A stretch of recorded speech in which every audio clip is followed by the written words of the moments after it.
Hi hello viewers, welcome to our channel. So நான் உங்கள் PK வந்தாச்சு.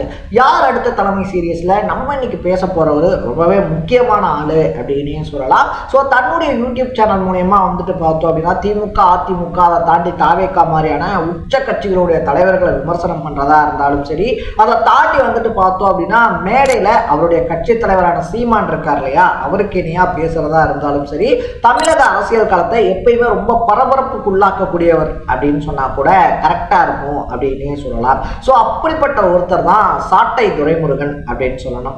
அன்றாடம் நடக்கக்கூடிய பொலிட்டிக்கல் விஷயங்களை பேசுறது, அதை தாண்டி வந்துட்டு பார்த்தோம் அப்படின்னா நாம் தமிழர் கட்சிக்காக தொடர்ந்து பேசுறது அப்படின்னு சொல்லிட்டு தன்னுடைய அரசியல் களத்தை எப்பயுமே பரபரப்பா வச்சிருக்கிறவர் தான் சாட்டை துரைமுருகன்.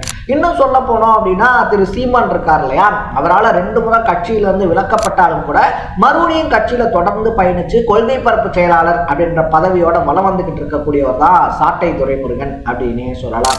ஏன் அவரை வந்துட்டு அடுத்த தலைமை அப்படின்னு சொல்லக்கூடிய சீரியஸ்ல தாவேக்கால முன்னிலைப்படுத்துறோம் அப்படின்னு சொல்லி பார்க்கும்போது 2ஆம் கட்ட தலைவர்கள்ல வந்துட்டு பார்த்தோம் அப்படின்னா முக்கியமான தலைவர்கள்ல ஒருத்தரா சாட்டை துரைமுருகன் தொடர்ந்து பார்க்கப்பட்டுக்கிட்டே இருக்காரு அப்படின்னு தான் சொல்லணும். ஸோ அப்படி பார்க்கப்படக்கூடிய சாட்டை துரைமுருகன் யாரு, அதை தாண்டி அவருடைய பின்னணி என்ன அப்படின்ற மாதிரியான விஷயங்கள், இது மட்டும் இல்லாம வரக்கூடிய 26 எலெக்ஷன்ல சாட்டை துரைமுருகனுக்கு சீட்டு இல்லையாமே அப்படின்னு சொல்லக்கூடிய விஷயமும் ரொம்ப பரபரப்பா பேசப்பட்டுக்கிட்டு இருக்கு.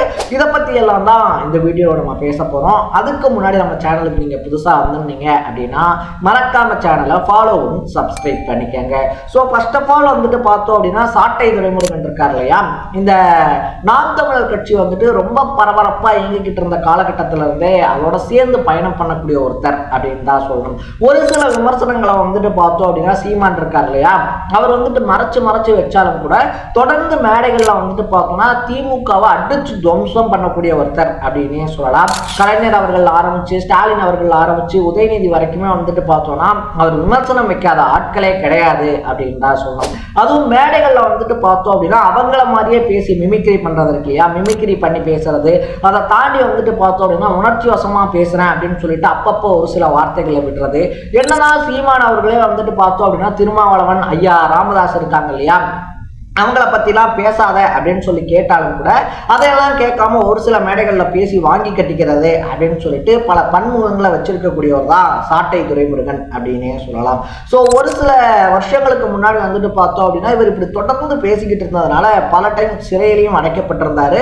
இன்னும் சொல்ல போனோம் அப்படின்னா குண்டாஸ் வழக்குகளும் இவர் மேலே பாஞ்சிருந்துச்சு அப்படின்னே சொல்லலாம். இதை தாண்டி விஜயலட்சுமி இஷ்யூவாக இருந்தாலும் சரி, முகிலன் இஷ்யூவாக இருந்தாலும் சரி, இந்த மாதிரி ஒரு சில இஷ்யூஸில் அப்பப்போ சாட்டை துரைமுருகனுடைய பெயர் அப்படின்றதும் அடிப்படும். இப்படி அடிப்பட்டு கட்சியிலிருந்து நீக்கிற சாட்டை சேனலுக்கும் எங்களுக்கும் தொடர்பே இல்லை அப்படின்ற மாதிரி சீமான் அவர்கள் தொடர்ந்து அறிக்கை வெளியிட்டாலும் கூட நாம் தமிழர் கட்சியினுடைய மேடைகள்ல தொடர்ந்து பேசிக்கிட்டே இருக்காரு சாட்டை துரைமுருகன் அப்படின்னு சொல்லலாம்.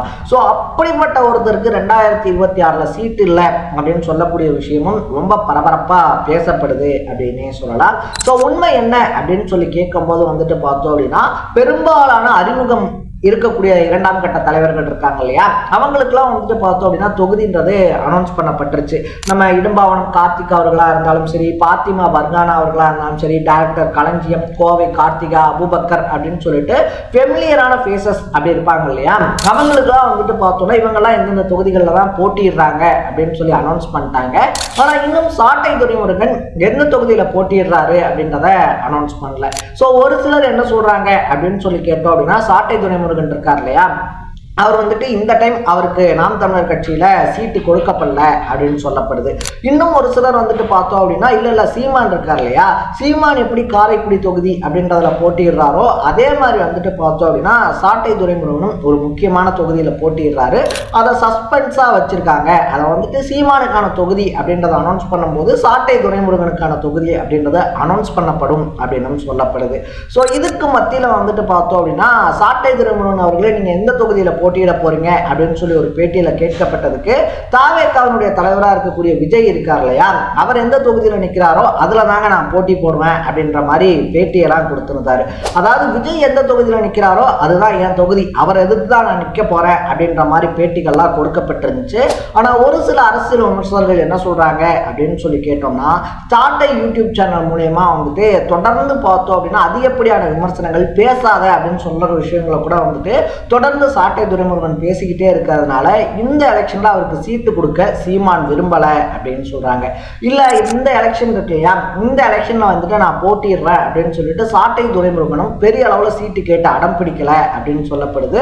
ஆனா சாட்டை துரைமுருகனுடைய ஆதரவாளர்கள் இருக்காங்க இல்லையா, அவங்களுக்கு சீட் அப்படின்றதும் கொடுக்கப்பட்டிருக்கான். சாட்டை துரைமுருகனை பொறுத்த வரைக்குமே நான் 234 தொகுதி இருக்கு இல்லையா, 234 தொகுதிகளுக்குமே போயிட்டு நான் இந்த பிரச்சாரம் அப்படின்றதெல்லாம் பண்றேன். ஒரு குறிப்பிட்ட தொகுதிக்குள்ள வந்துட்டு நான் நிக்கல, நான் 234 தொகுதியிலுமே பிரச்சாரம் அப்படின்றத பண்றேன். அதுக்கப்புறமா வந்துட்டு பார்த்துக்கலாம், எனக்கு இப்போதைக்கு வந்துட்டு இதுதான் தொகுதி அப்படின்றது வேணாம், இந்த எலெக்ஷன்ல எனக்கு சீட்டு வேணாம் அப்படின்ற மாதிரி சொல்லப்பட்டிருக்கான்.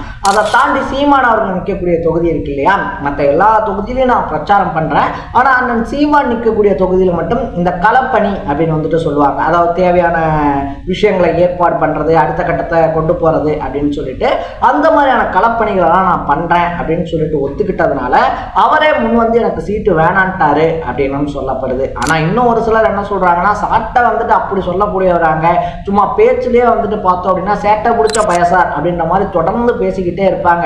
அதுவும் இந்த டைம் தாவேகாவினுடைய வருகை அப்படின்றத சீமான் அவர்கள் எதிர்க்கிறத விட சாட்டை துரைமுருகன் இருக்கார் இல்லையா, அவர் மேடைக்கு மேடை வந்துட்டு பார்த்தோம் அப்படின்னா அதிக அளவிலான தன்னுடைய எதிர்ப்பு அப்படின்றத தெரிவிச்சுக்கிட்டு இருக்காரு. ஸோ டெஃபினட்டா அவர் சொல்ற மாதிரி விஜய் இருக்கார் இல்லையா, விஜய் எந்த தொகுதியில் நிற்கிறாரோ அதே தொகுதியில் அவர் போட்டியிடுறதுக்கான வாய்ப்புகள் அதிகம் அப்படின்னு சொல்லப்படுது. ஸோ இது எந்த அளவுக்கு உண்மை எந்த அளவுக்கு பொய் அப்படின்றது சாட்டை துரைமுருகன் அவர்களுக்கு தான் வெளிச்சம். நீங்க என்ன நினைக்கிறீங்க? சாட்டை துரைமுருகன் இருக்கார் இல்லையா, அவர் இந்த எலெக்ஷன்ல போட்டி போடலாம் இல்ல போட்டி போட வேணாம் அப்படின்னு சொல்லி நினைக்கிறீங்களா? இல்ல நாம் தமிழர் கட்சியினுடைய நிர்வாகிகள் இருந்தீங்க அப்படின்னா சாட்டை துரைமுருகன் அவர்கள் எந்த தொகுதியில போட்டியிடுறதுக்கான வாய்ப்பு அதிகம் அப்படின்றத மறக்காம கமெண்ட் பாக்ஸ்ல போட்டுருங்க.